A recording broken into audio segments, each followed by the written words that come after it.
Hi, hier ist Fabi von techstage.de. Wir sind hier am Stand von Withings und ich stehe neben dem CEO von Withings eben, Cedric Hutchings, right? And now we have to talk to in English because otherwise no one here at least will understand. Bonjour. Hello, in English. In English.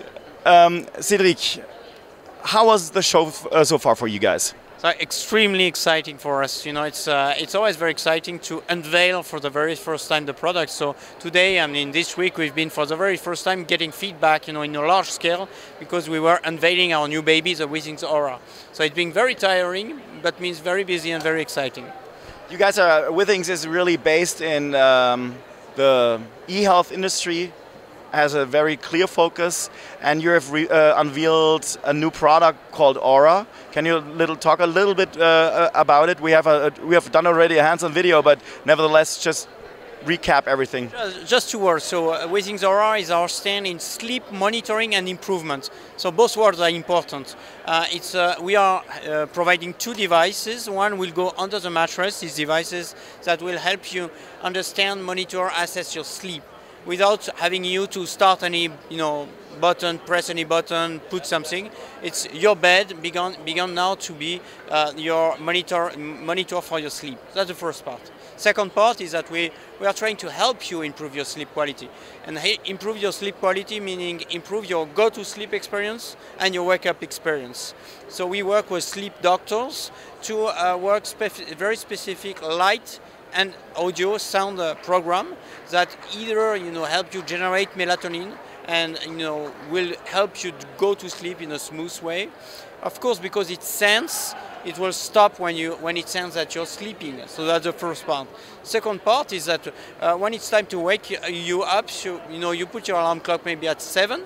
But this device will start, very smooth lighting system and audio because it feels that you are in a light sleep mode and the right time to wake you up. That might be 15 minutes before your actual alarm clock. Melatonin is the hormone for getting the sleep, right? Yeah. Yeah, exactly. It's the one that the peak of melatonin in your body is really in the middle of the night. And, for example, blue lights are inhibitor of the melatonin. So working very late, on screen, on computer screen, is very bad for your go-to-sleep experience because it inhibits the hormones that will help you relax and go to sleep. Perfect. So I think the first product you released was the body scale, right? Yes, right. So we released now back in 2009, so quite a long time ago, the first ever connected body scale. What's important is that we've kept innovating, and we've added now a bunch of sensors, and there is no match to our smart body analyzer with a new version that gets heart rate measurement, CO2, so indoor quality measurement, all that in a simple scale. You step on it. Again, it's much more than a scale today. Yeah, I've tried it once. It's pretty great. That means you have something for measuring scale, then you have something measuring blood pressure, you have your heart measurement, you have something for sleep. What's next? What's the trend? And we do have also activity, so measuring all your activity during the day, but also your heart rate and your SpO2. Unique, so very complete trackers that you keep on your pocket or you can put around your arms. So our idea is that all these devices, together they provide a single dashboard of your health and help you improve, understand the correlation, understand what small step you can take towards a better health. So what's next, beyond all that, is that, all these devices are very consumer product. We worked hard so they are attractive, towards cool and sexy devices. But what is becoming important is that they are more and more relevant for the healthcare. Once, you get used and get this device into your daily life, they are not asking too much, from you. Everybody can do very weird stuff for a short period of time. You can be very highly motivated. We are all now in early January, so you can get into very specific, a lot of efforts, but you drop everything after 1 month. Our idea is that we can embed, and put in your everyday life devices that are seamless enough, simple to use enough that you will use them for the long term. And then you start really changing your health behavior. And so the future of all these devices is that there will be more and more plug with the healthcare.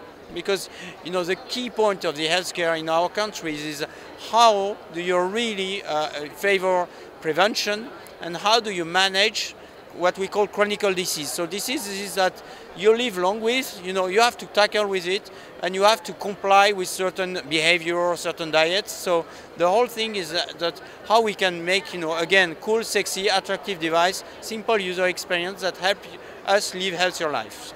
How far are we away from the future? Well, it's very difficult to say, and not once. You have a plan?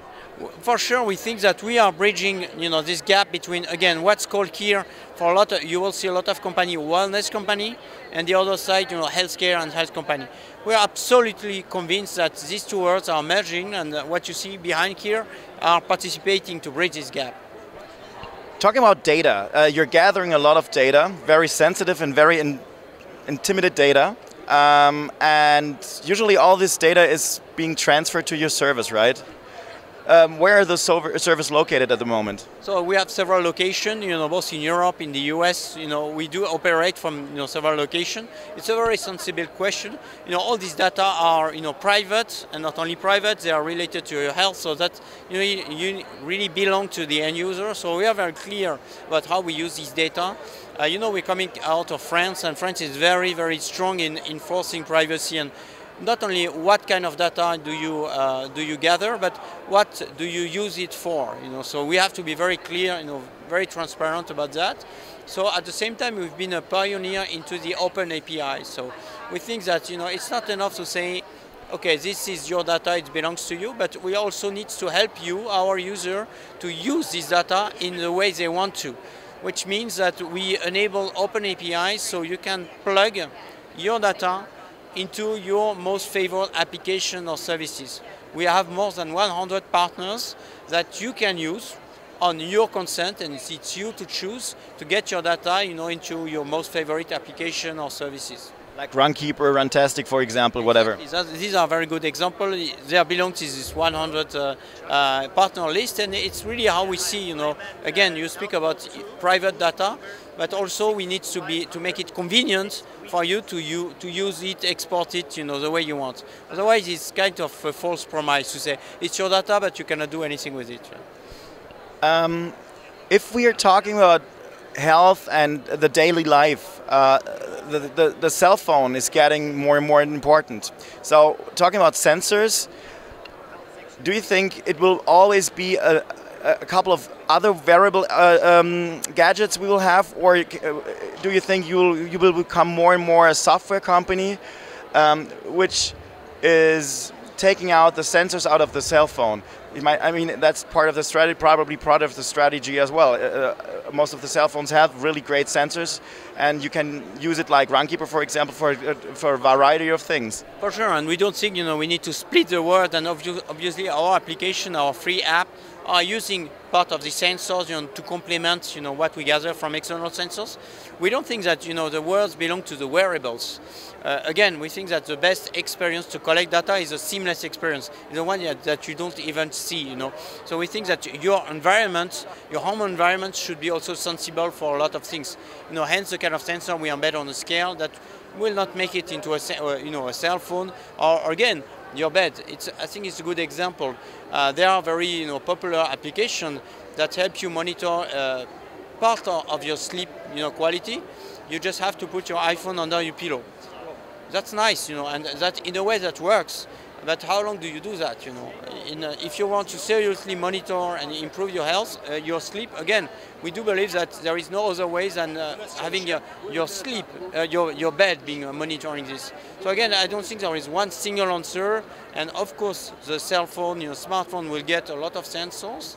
And we are complementing all these sensors and collaborating with the sensor, with the device we developed.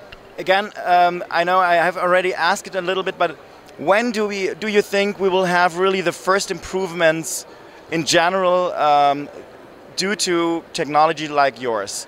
when will the population really begin to change their living models, whatever? You know, it's happening every day, and we gather, as you say, a lot of data. So we have data to claim that we can change people's lives, and we've got, you know, today so many, you know, testimonials. We had users coming at our booth explaining, showing their graph of their weight. So, you know, what I'm saying is that the impact of getting automatically your weight graphs on your behavior is obvious. We measure it and we get testimonial about it. You know, you really change from, you know, doing again big resolution, drop it after a few weeks. Once you get the graphs and work really on being inspired by small step achievements, be it for your weight, you know, behavior, weight management behavior, but also for your activity. You know, we all know that it's good to work 10,000 steps. How many steps you walk?